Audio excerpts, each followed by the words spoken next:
So you have survived a narcissist. What do you do next? Well, before we get into that, I just wanted to say something. This video was inspired by a lovely lady who reached out to me on my Facebook business page. And I don't say this enough, so I want it to be really clear. I love hearing from people. I love hearing from my viewers, reading comments, interacting, and building a community. But I am also very aware that sometimes you have experiences or observations or your situations, you want to keep things private. And this is my invitation that if you do not want to publicly comment on my stuff about something that's personal, you can always reach me on my Facebook business page or my Instagram or head over to my website.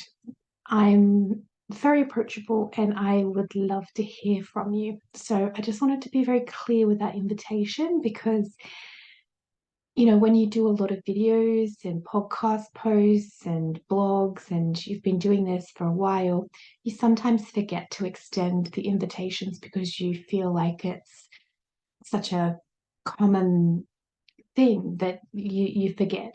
And I'm aware that there's new viewers and there's new people coming into my vortexes and communities all the time, and I should be a little bit more vigilant in inviting people. So I had a lovely lady who watched my video and about why we have so many narcissists in our world, why I feel like they're breeding and multiplying at the speed of light. And it gave her a huge epiphany because she has just survived a very narcissistic situation, and she was looking at, like, why did this happen to me? And she knows she needs to heal. And the video kind of just found her at the right time in the right way, which, let's be honest, Spirit's speaking to us a lot directly through the internet these days. And that's how a lot of my content finds people. And it's also how I find, the next things that I need in my life. So I'm going to put the link to the video below for that narcissist video if you haven't seen it already, so you know what I'm referencing. And these two videos are very much going to be linked, and these two episodes are going to be linked. So to take an entire video and shorten it into a little few sentences, my belief is that we have more and more narcissists in our society because we have a lack of respect for the individual. We don't know how to ask and set up boundaries. We are afraid to be politically incorrect. We're afraid of saying the wrong thing, and we're always got to be so polite, and we're not honoring ourselves. And the more we do that, the more we open ourselves up to narcissists coming into our lives. And the lady commented how it was such a huge epiphany for her because she knew that she has just survived an extremely narcissistic relationship. But anyone that has survived narcissistic abuse, whether it's in a relationship, whether it's your parents, your workplace, your friends, you know how the narcissist gradually erodes your sense of reality. You can get incredibly gaslighted. You don't know who you are anymore. You've slowly lost all sense of who you are, or even worse, being told who you are is awful and all these bad things. And you have to unwire and unprogram all the abusive patterns and belief systems that the narcissist has instilled in you. So she said the big epiphany for her was not only did she know that she needed to heal, that's very, very obvious, but she didn't really know what had caused the narcissist to come into her life. And I just want to state that even the strongest, most incredibly brave and like person with the best of childhoods can still have a narcissist come in if they don't really know what to look out for, if they don't really know to be healthy with their boundaries, to have expectations and fundamental needs. And if they're not met, then I'm not going to keep being polite to this person. They're not good for me. They're not matching my expectations. They're not matching my needs. And goodbye. Narcissists not are just attracted to women. We hear a lot of women who are in narcissistic relationships, but I have helped just as many men and know men who have extraordinarily narcissistic ex-wives. Clients have had both narcissistic mothers and narcissistic fathers. This is not a gender-based equation. This is an archetypal pattern. You can have a narcissist child. You can have a narcissist that's actually has it as a taught behavior, and they think that's how you're actually supposed to speak, and they go into their 20s, and then all of a sudden they have to learn that, this behavior is not appropriate. There's something wrong with me, and there's something wrong with my parents. So what I want this episode to be about is the exploring of what to do next, and to flip the script a little bit. A lot of people who come out of narcissistic relationships feel absolutely shattered and broken.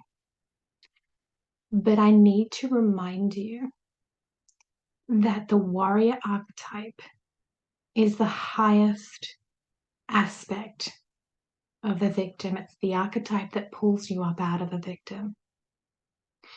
And you might think to yourself, oh my God, I don't like the word victim. But anybody who has been a survivor of narcissism has experienced being the victim. And to get yourself out of that situation, to get yourself out of the relationship, you might have had to go to the absolute nth degree. You might have had to have almost like a military battle plan in order to get out, your escape plan. You might have had a narcissist who's more self-centered and they're not malignant. They're not like the sociopathic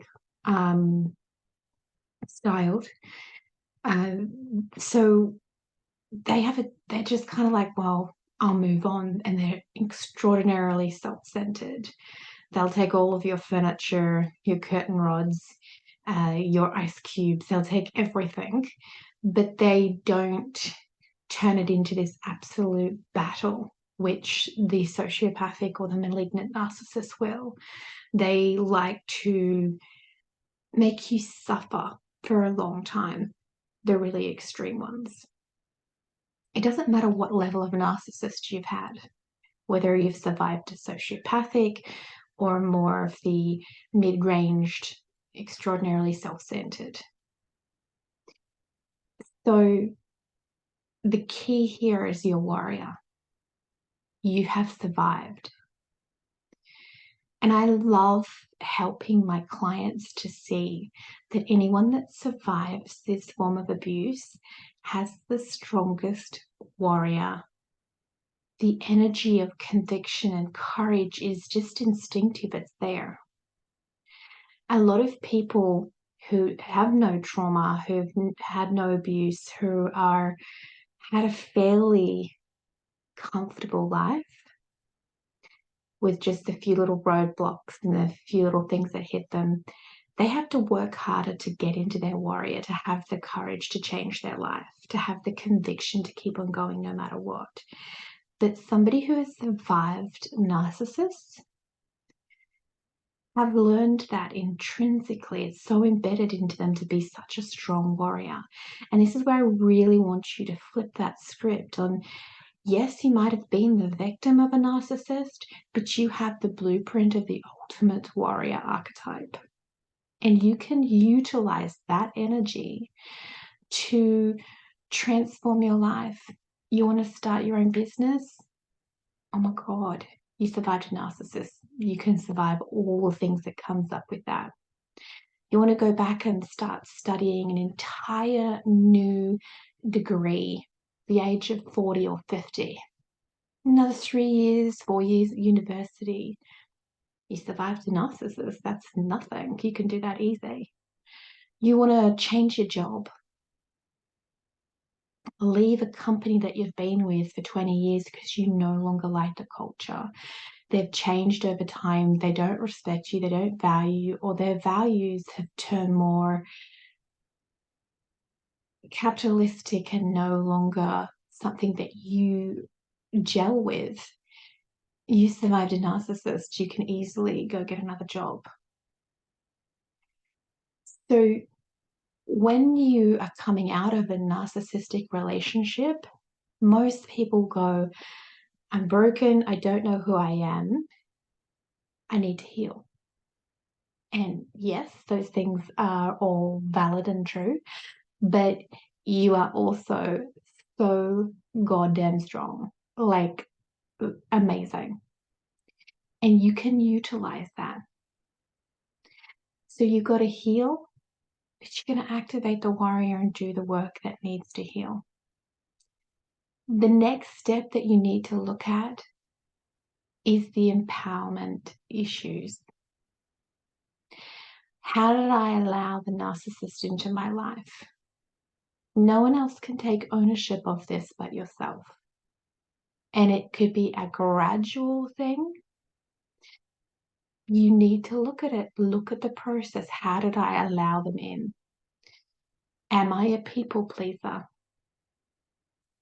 Am I a super generous person? And it's so normal for me to just do things because I love being of service that I became attractive to that person because they wanted to use me, and I've allowed myself to be used. You must take ownership of the aspects. Nobody likes this part of the journey. Where did you start to give your power away? Is it a belief system? Did one of your parents, did one of your teachers at school set up a worthiness issue where you didn't feel worthy?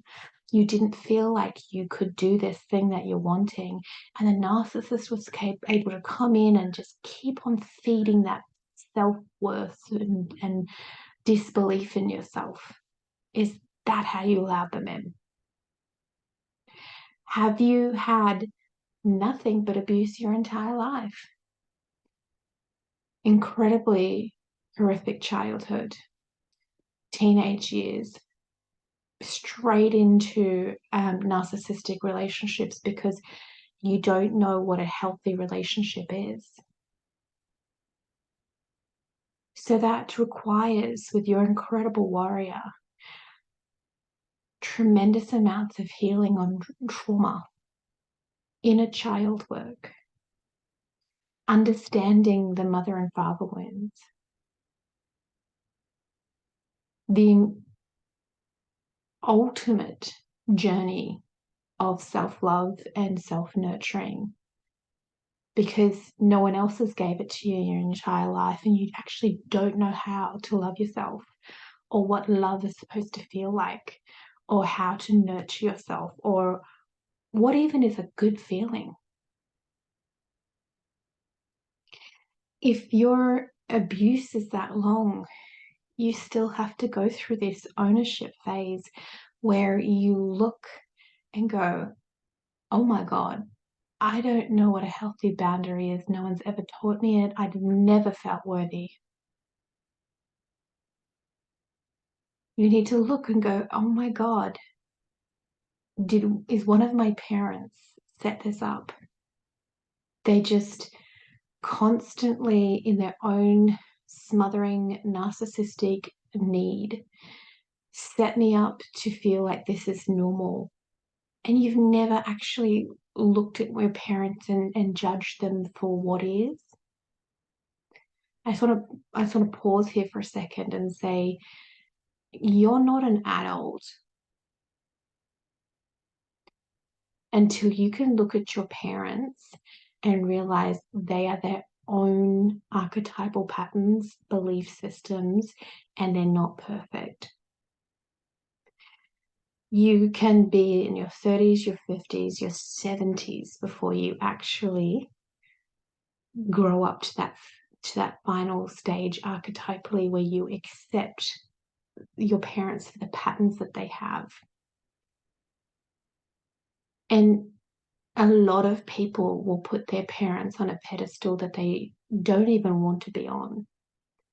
It's a lot of cultural programming where you must respect your elders, you must respect your parents, even though your parents have done nothing to earn your respect. They don't even know what that word is.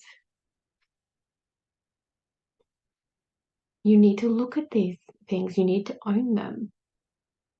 Do you have cultural programmings and cultural patterns where you do have to respect your elders, your parents, but they can be extraordinarily narcissistic and have sorted all these problems? Is there huge cultural aspects that you need to look at? These are not easy questions,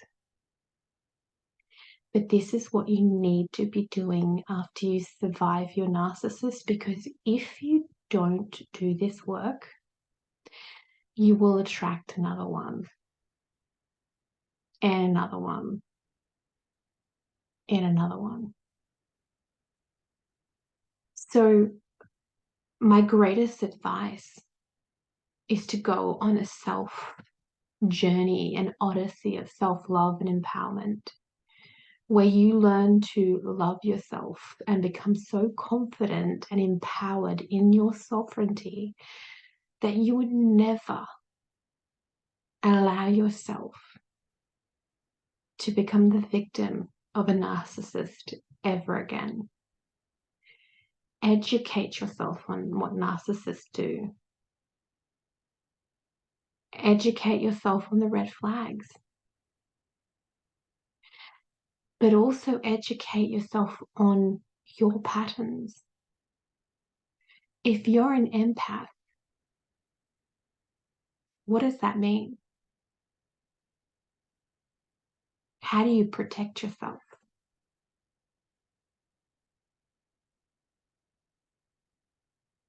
Are you just going to go through life and accept that you're an emotional sponge and you're going to take everyone else's stuff, and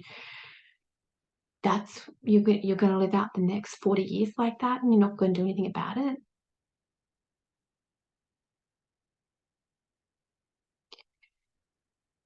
You need to look at yourself.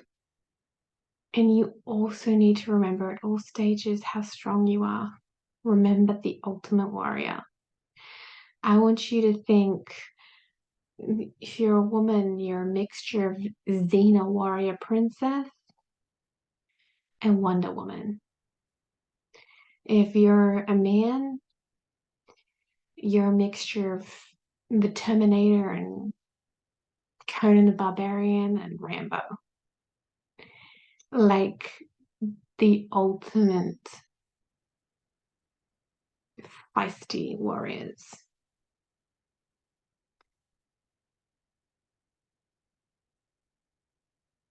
Think of Sparta and the Spartans. Think of Superman, Captain Marvel. Look at these incredible warrior archetypes that are in our mythology, modern day and ancient. And realize that when you survive a narcissist, you are tapping into that level of warrior. And you can look at all the hard parts of your life. You can own the parts. And you can do this, because I don't want to see anyone keep going back into allowing more and more narcissists into their lives. So I'm now going to invite you into a few different things that might help you. I'm going to put links down below, and there is free resources and there is paid courses that I have created. You can join my free Facebook group. There's also a free webinar which helps people to understand the cost of people pleasing. There's also a course, Stop Your People Pleaser, which is only $27. And then there is a Empower the Empath course, which is $97. If you have people pleasing issues, and I am a reformed people pleaser, it is the sneakiest form of self-abuse, because you spend so much time, effort, and energy on other people, being that chameleon, being that shapeshifter, and transforming into what all these other people need, that you absolutely lose sight of yourself. You don't know who you are. You don't know what your values are. You don't know how to assert a boundary if your life depended upon it. You don't know how to say no. That means you are ripe for all the narcissists to come and pluck you up. This person doesn't even know how to say no. I'm not being judgmental. I people pleased chronically from a young age to when I was about 30. And it caused all kinds of interesting aspects to my life. And I didn't know who I was or what I wanted by the end of it. I had the most insidious inner critic. My inner dialogue was revolting. I was so nasty to myself, diabolical. And a lot of people misunderstand the empath. That's why I created the course. It's actually 2 boot camps that I did. One, empowering the empath, and the second one, protecting the empath. So it talks about the archetypes of the empath, the narcissist, and the energy vampire. And then the 3 phases that an empath will forget to shield themselves, and why. When and how do they need to protect themselves? And we really go into how an empath needs to protect themselves. And then there is a bunch of meditations and energy tools to help you to heal your aura, to protect yourself, to really have those tools to support you. So like there's well over 6 hours worth of content in that Empower the Empath course. Now these are just 2 areas that I have identified a lot of people falling victim to narcissists, but there's way more than that. And you need to do the work. You need to look at your patterns, look at your belief systems, look at your childhood, look at your influences. Are you in a church or a group or a workplace that is disempowering you, and you don't feel confident to step up and say, I actually don't believe what you're saying, or I don't believe in this, I don't want to be doing this, and you're suppressing yourself so much? It means you're ripe for a narcissist to come in because you don't know how to stand up for yourself. I know that this has been a bit of a heavy topic, but we need to be having these conversations. We need to be having these discussions. We need to be looking at what do we do next? Otherwise, you're just going to remain in your victim and attract another narcissist. So I hope you found some inspiration in this. I hope you have found some epiphanies, some aha moments. Please let me know in the comments below. If you want to keep it private, please message me on Facebook or Instagram. And know that I want to be your biggest cheerleader. I am incredibly passionate about helping people who have been the victims of narcissists. We have all experienced it. We have all had aspects where they've almost destroyed our lives. They can come in like a wrecking ball, turn family members against family members, implode an entire family from the inside. So I hope you're inspired though.